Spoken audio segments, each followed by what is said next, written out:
If you're in business or marketing, you probably check your analytics, your bank account, and growth dashboards often. But what happens when those numbers start managing you instead of you managing them? Today, we're going back to one of the most sobering leadership mistakes in the Bible, King David's census, and we'll connect it to real-world examples from modern business and ministry leaders who have wrestled with the same issue.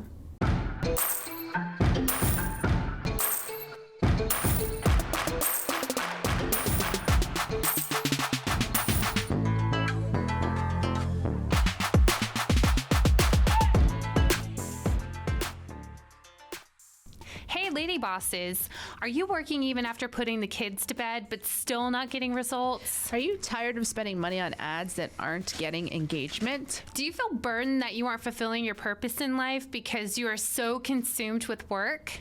I'm your host, Brooke Boltz. I'm an attorney and founder of Boltz Legal. I started my business and in 1 year was bringing in 7 figures and am now bringing in multi-7 figures. And I'm your co-host, Rachel Boltz, owner of Boltz Media. I've helped many businesses build their online presence and increase their revenue through digital marketing. Want to hear how we did it? We are here to help you achieve your goals personally, professionally, and spiritually. So kick off your high heels, sit back, and let's ignite that passion. We're Miss Biz, where we're putting the Miss in biz. Let's get biz done. In 2 Samuel, David orders a census to count Israel's fighting or army men. No big deal, right?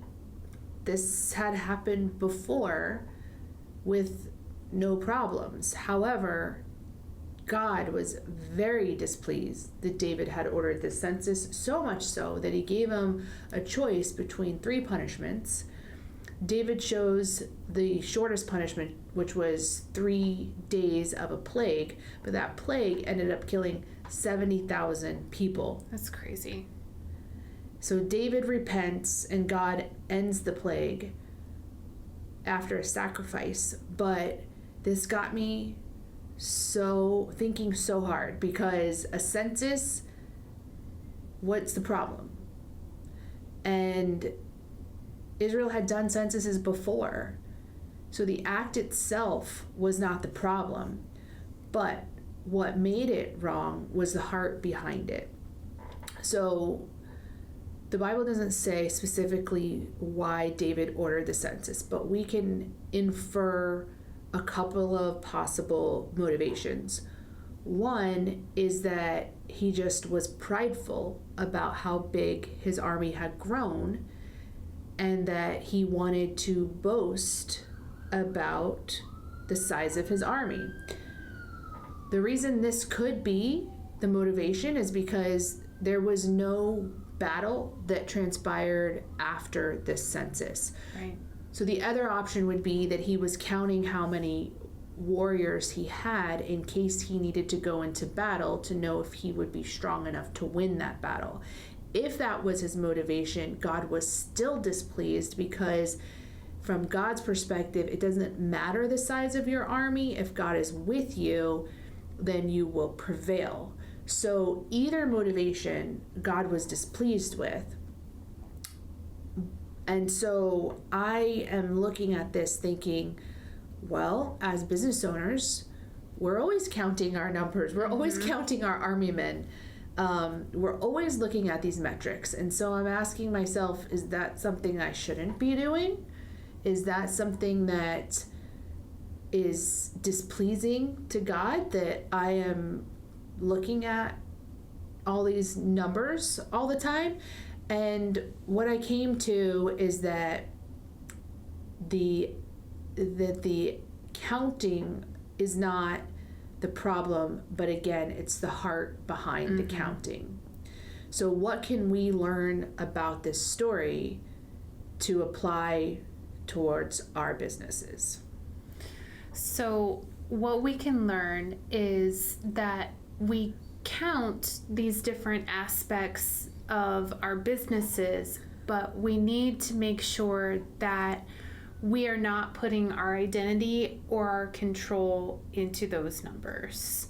So some of those numbers may be revenue, sales, followers, and conversions. And I mean, those are all essential aspects that you need to be keeping track of. But you cannot put all your eggs in those baskets or become so obsessed with it that you lose sight of trusting God and knowing that He's in control. Metrics can actually become modern day idols when they define our worth or drive our decisions apart from prayer and obedience. So some modern day case studies or modern day examples of this, one would be Mark Driscoll and Mars Hill Church. So if you're not familiar with Mars Hill, it was a mega church. It was an empire. It was a fast growing, massive reach, global podcast audience. They had a physical church, but also had an online presence. And they were so obsessed with their reach and their numbers that it became a mask for some deeper dysfunction. And the church collapsed in 2014 after a scandal and a leadership implosion. If you want to know more about Mars Hill, there's a podcast by Christianity Today called The Rise and Fall of Mars Hill. But it is a great example how being obsessed with numbers and being obsessed with success and growth had become an idol. It had become more important than what the original mission was, which was to reach people for the kingdom. And so they failed and imploded because their focus shifted away from God's leading, and instead of building God's kingdom, sort of focusing on building their own. That's so sad too. And I think, a lot of times it starts out the best of intentions. I highly doubt when they started that church that that's where they saw themselves going. But it just goes to show you that if you're not careful and keeping Christ at the center of every single aspect, we can all easily go astray. Well, and it's really easy to start believing that this success is because of you. Right. It's really easy when money is rolling in and people are showing up and you're having all these fans and these followers to get a big head and to think, this is all about me. I built this. And the moment that happens, which is, again, it's very easy to do, is the moment we step out from under God's grace and we end up in the position that David was, wanting to count his men so that he could show how great his army was. You know we're all about that case, no trouble. All about that case, no trouble. All about that case, no trouble. All about that case. At Boltz Legal, we are all about your case. Text or call to schedule a free consultation for all your legal needs. boltzlegal.com.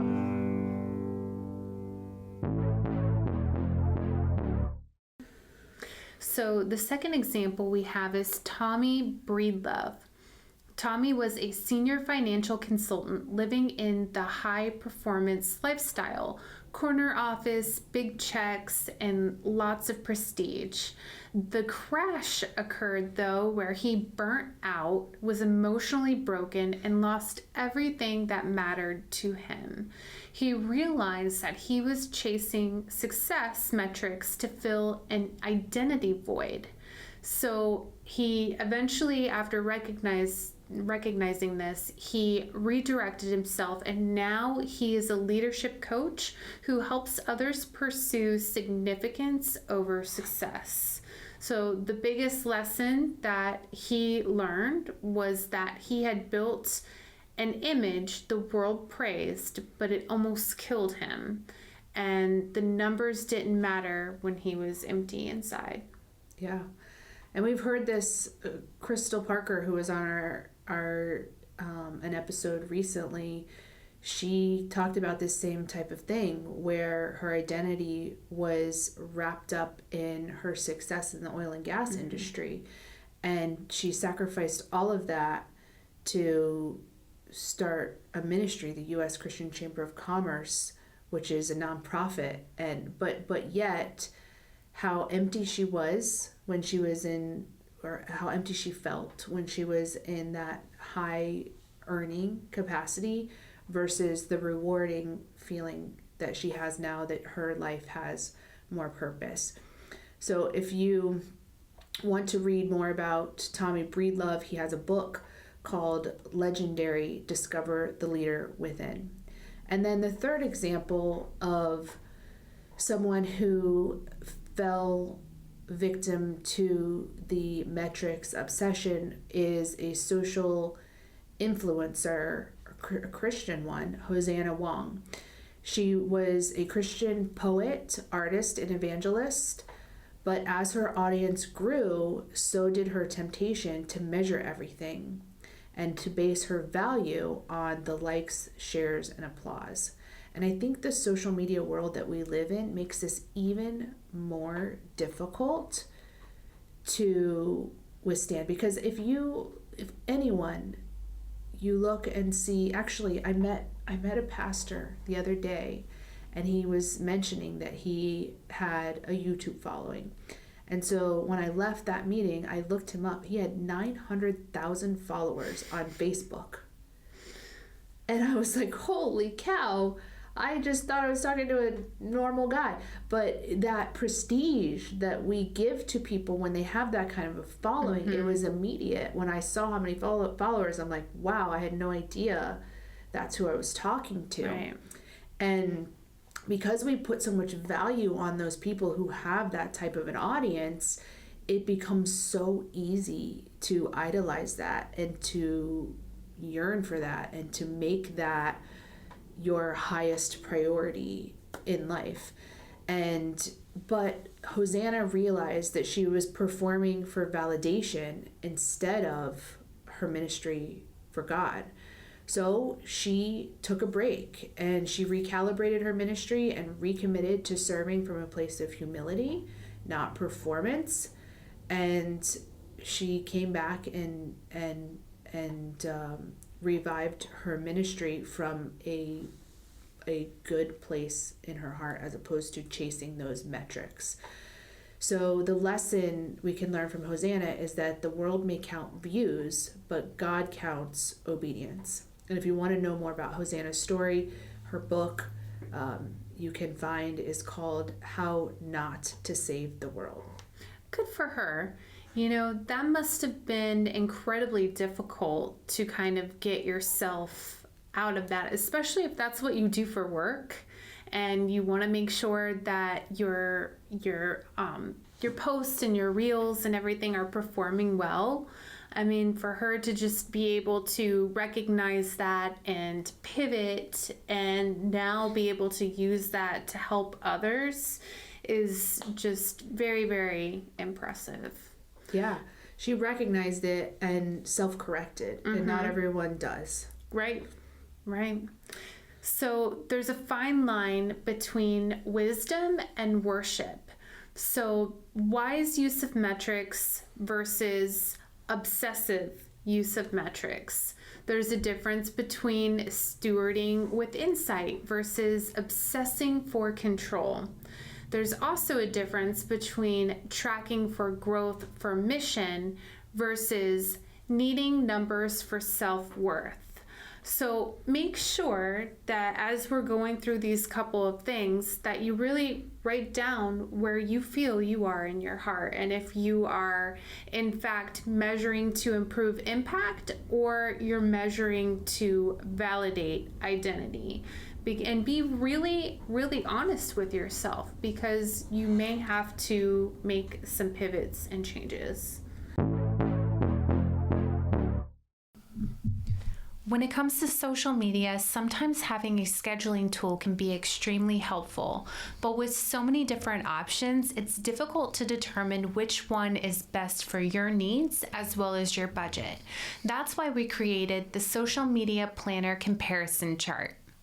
Then you can look at all the different options and choose the one that's best for you. For your free copy, visit missbiz.com/contact and simply type into the subject line Social Media Comparison Chart.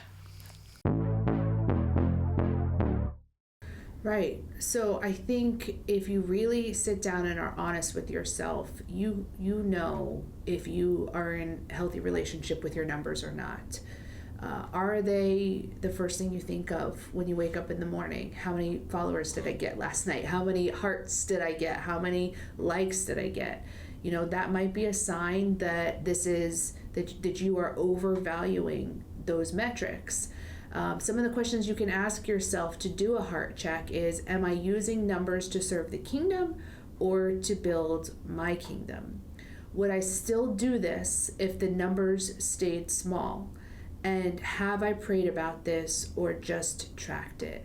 And as you know, in all honesty, as we're talking through this podcast, I'm feeling some conviction myself that I probably do have more emphasis on numbers than I should. And so, I'm asking myself these questions and realizing, I probably do care too much about these numbers, and I need to surrender them and put them back where they belong to be, which is just a tool of wisdom, not something that I am idolizing. Mm-hmm. And I think that there's a couple boundaries that you can put into place to help protect you in that regard, where you make a rule or a plan to only check your numbers once a week, or just having some sort of safety net to kind of help you refocus, and maybe even like a ritual that you do between you and God after you check your numbers, where you're communicating with Him and giving Him the honor and glory. Yeah, and that obsessive characteristic of social media in general, I think, is why some people just stay away from it entirely. They're so afraid of being sucked in.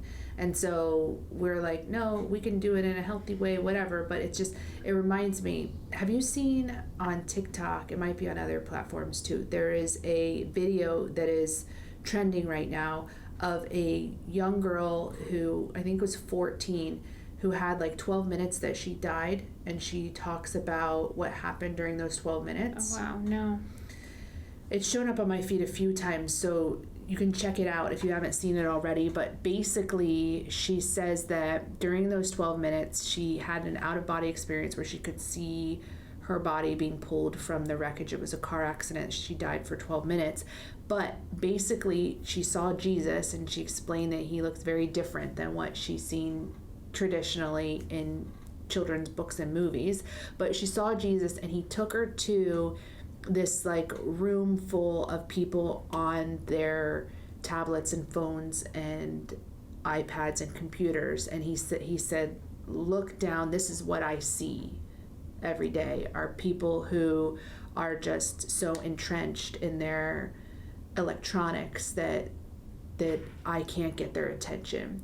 And so then she says, we went to a few of them directly, and he said, this person, I've been trying to speak to this, that, or the other thing, but they're so obsessed with their social media following. And then the next person, this person's so obsessed with their video games, or this person's, whatever. It was just different examples of different people that he was trying to get their attention, but they were all consumed with their electronics.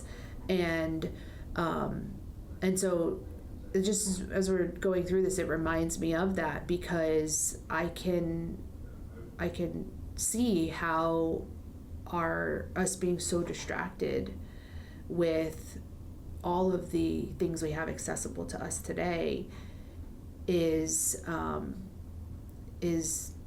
painful to God, who wants our attention. Absolutely.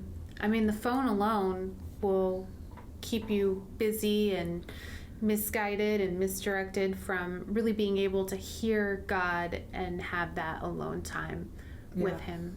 So some practices to help you stay grounded are to start business reviews or staff meetings with prayer, track both metrics and mission moments, which includes stories of impact. I love that one.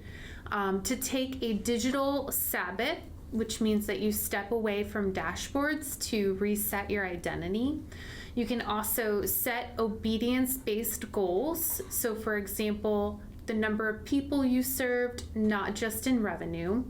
And build a heart team, people who check your motives, not just your performance. Yeah. So, in conclusion, David repented and God restored. So there is grace for us. There is forgiveness for us. If you're feeling like we are, that we have put these numbers in an unhealthy place in our lives and businesses, then every day is a new day. This is an opportunity to start fresh and surrender those metrics to God. You don't have to stop measuring, but you have to stop worrying. You have to stop obsessing, and you have to stop placing your identity in those numbers. So faithful leadership counts the right things for the right reasons. When the numbers go up or down, your identity stays rooted because you're building with God, not apart from Him. So this week, take 30 minutes and ask, what's one thing I've been idolizing, and how can I surrender that to God? We appreciate you and are honored to be on this journey with you. We can't wait to help you, to encourage you, and show you how to grow personally, professionally, and spiritually. If you found Miss Biz helpful, please leave a review and share with others. You can follow us on social media at Miss Biz Podcast. For legal questions or services, please visit boltzlegal.com. And for digital marketing needs, please visit boltzmedia.com. Let's get biz done.